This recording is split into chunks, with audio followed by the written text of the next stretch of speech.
Hello friends, welcome to my channel. મિત્રો, આજે આપણે વાત કરવાના છીએ LLB સેમેસ્ટર 4ની આવનારી યુનિવર્સિટી એક્ઝામના મોસ્ટ આઈએમપી પ્રશ્નો વિશે, જે તમને આવનારી યુનિવર્સિટી એક્ઝામમાં ખૂબ જ ઉપયોગી સાબિત થઈ શકે છે. તો વિડીયોને એન્ડ સુધી જુઓ, અને જો તમે મારી ચેનલ પર નવા છો તો ચેનલને સબસ્ક્રાઇબ કરવાનું ના ભૂલતા. Human rights law and practice. Question 1. સ્ત્રીઓ અને બાળકોના માનવ અધિકારની ઉદાહરણો અને કેસ લો સાથે વિગતવાર ચર્ચા કરો. Discuss in detail the human rights of woman and children with illustrations and case laws. Question 2. માનવ અધિકારોની વિશ્વવ્યાપી ઘોષણા 1948ની મુખ્ય જોગવાઈઓને સમજાવો તથા ભારતનું બંધારણ ઘડવામાં તેની અસરો જણાવો. Explain in detail the main provisions of the Universal Declaration of Human Rights 1948 and state its effect in framing of the Indian Constitution. Question 3. રાષ્ટ્રીય માનવ અધિકાર પંચના બંધારણ અને કાર્યો વિશે સમજાવો.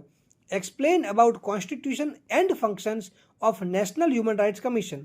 Question 4. માનવ અધિકાર સંરક્ષણ ધારો 1993ના ઉદ્દેશો તેમાં સમાવિષ્ટ માનવ અધિકારોના સંરક્ષણની જોગવાઈઓ સમજાવો. State the purposes of enacting the Protection of Human Rights Act 1993 and explain the provision made therein to protect the human rights. Question 5.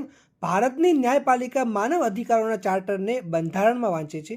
આ વિધાનોની ચર્ચા સુપ્રીમ કોર્ટના નિર્ણિત ચુકાદાઓને ધ્યાને રાખી કરો. Indian judiciary is reading human rights charter under the Constitution of India. Discuss this statement in detail in the light of decided cases of the Supreme Court of India. Question 6. માનવ અધિકારોના ઉદ્ભવ સ્થાન અને મહત્વ સમજાવો.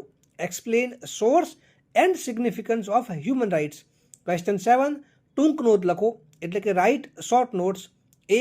સ્વચ્છ પર્યાવરણનો ખ્યાલ એ અનિવાર્ય માનવ અધિકાર છે.